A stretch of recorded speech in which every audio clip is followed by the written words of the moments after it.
Mientras Holguín fue del pequeñísimo tamaño de lo que ahora llamamos centro histórico, la gente iba de uno a otro lugar a pie o en coches tirados por caballos.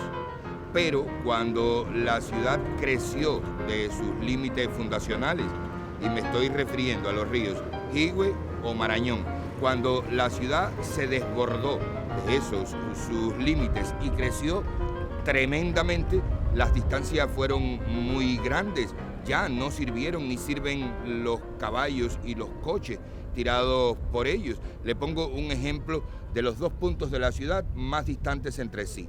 Aguas Claras y el aeropuerto, 19 kilómetros de distancia. No es posible hacer esas distancias en un coche tirado por caballos. La única alternativa que queda es un automóvil o una guagua.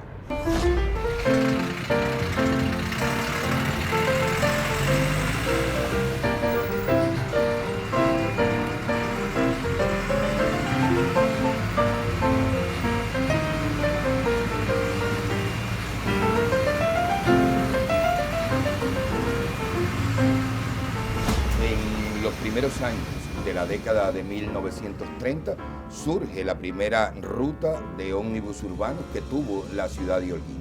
Esa hacía el recorrido desde La Pantoja, que es como se llamaba y se llama el lugar donde está el Instituto Técnico de Holguín, ITH, desde ahí hasta La Periquera.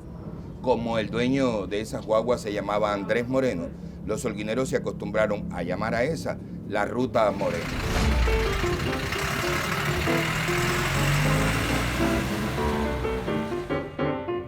Y muy poco después surge otra ruta que tenía guaguas más modernas y por eso podían hacer distancias más largas. Salían desde el Parque Calixto García y llegaban hasta Buenaventura, hasta San Agustín.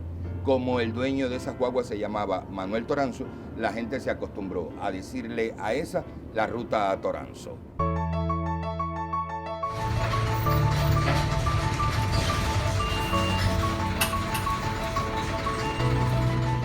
Y así llega 1940, que es cuando entra en la historia del transporte público de Holguín un personaje importante e imprescindible, José Crespi Cirer.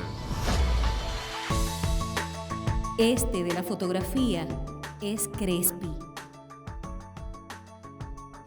Y esta es otra fotografía del célebre transportista. Crespi era oriundo de Palma de Mallorca y llegó a Holguín en 1924. Su primer negocio fue la venta de pesas y balanzas para el comercio y también tuvo almacenes. Y cuando hizo un poco de dinero, compró estos terrenos, que son los que están donde se unen las calles Frexes y la carretera central.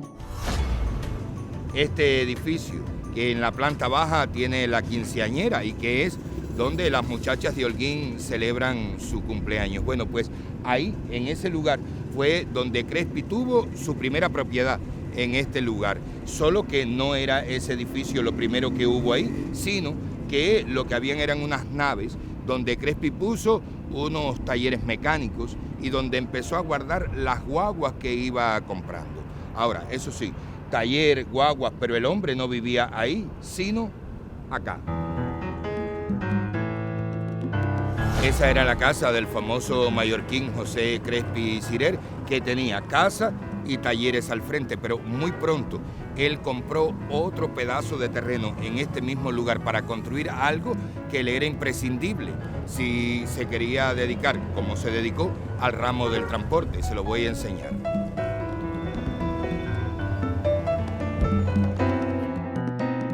Este edificio que ven que hace esquina fue el nuevo edificio de Crespi, que estaba pegado pared con pared del otro edificio donde primeramente él tuvo las naves. Ahí, en el edificio de la esquina, Crespi puso una bar cafetería, la Barra Crespi. Y los holguineros que viven en la ciudad desde hace muchos años seguramente recordaron las barras que había en la carretera central mientras pasa por la ciudad de Holguín. La Barra Crespi, la Barra Sintes y la Barra Dalama, que fue la más famosa y la que todavía está en nuestra memoria.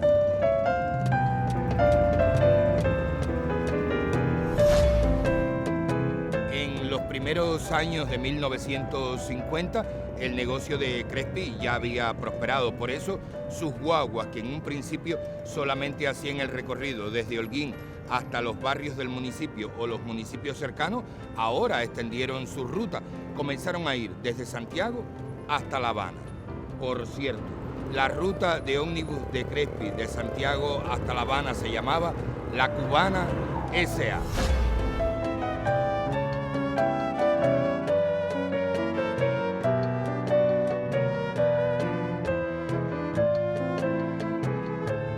Ahora que los dividendos que estaba ganando daban resultado, Crespi decidió comprar otro terreno en este mismo lugar y ahí construyó un edificio de 3 plantas, que es este que ven detrás de mí.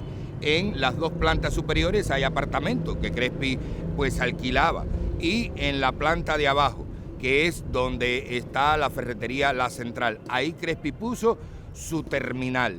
La primera terminal que tuvo Holguín, pero ojo, ahí solamente llegaban las guaguas de la ruta Santiago-Habana de Crespi, ninguna otra. Después del triunfo de la Revolución fue que este otro edificio se convirtió en terminal Santiago-Habana de Holguín. Antes, este edificio era el Autocentro Camay, propiedad de Ramón Camay, hermano del famoso cantante lírico Raúl Camay y agente en Holguín de las firmas Ámbar Motors, Chevrolet y Opel.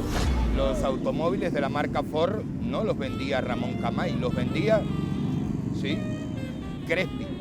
Para vender sus automóviles, Crespi convirtió las viejas naves y talleres de guagua en ese edificio que ven y en la planta baja, pues ahí puso su autocentro.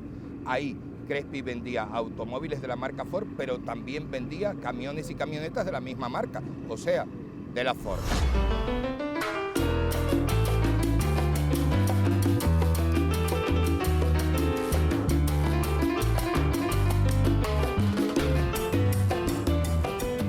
Ya Crespi tenía una barra, tenía un autocentro, tenía una terminal nacional, pero el hombre quería más, necesitaba tener otra terminal. Aquella era la terminal para viajes nacionales, pero quería tener una terminal para los viajes intermunicipales y comenzó a buscar en la ciudad un edificio que le acomodara. Probó en varios lugares hasta que encontró el que le pareció ideal, este.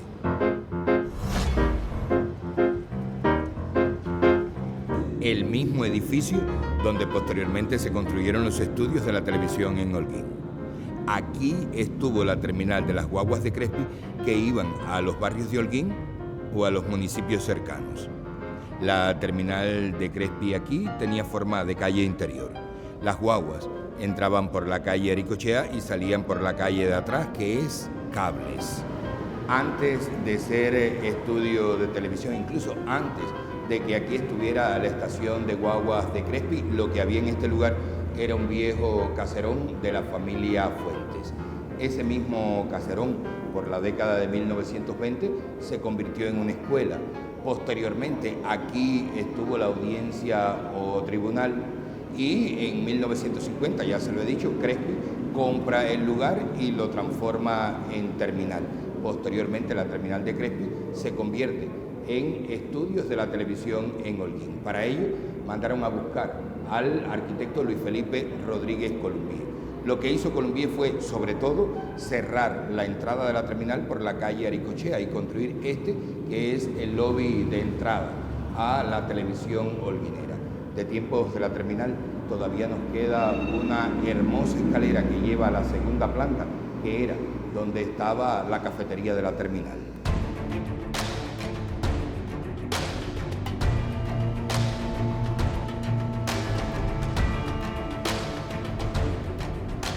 No es posible contar la historia del transporte público holguinero en tan corto tiempo. Fíjense que nada dijimos del primer gran hito del transporte masivo en Holguín, el ferrocarril de Jíbar a Holguín. Tampoco dijimos nada de la llegada del ferrocarril central a la ciudad, Nada dijimos de las famosas barras, cafeterías, gasolineras que estaban en la carretera central mientras cruza por la ciudad de Holguín. Y nada dijimos del primer aeropuerto que tuvo esta ciudad, que estaba en el Reparto Peralta. Y eso que tenemos grabaciones en video del primer avioncito que hacía el trayecto Habana-Holguín.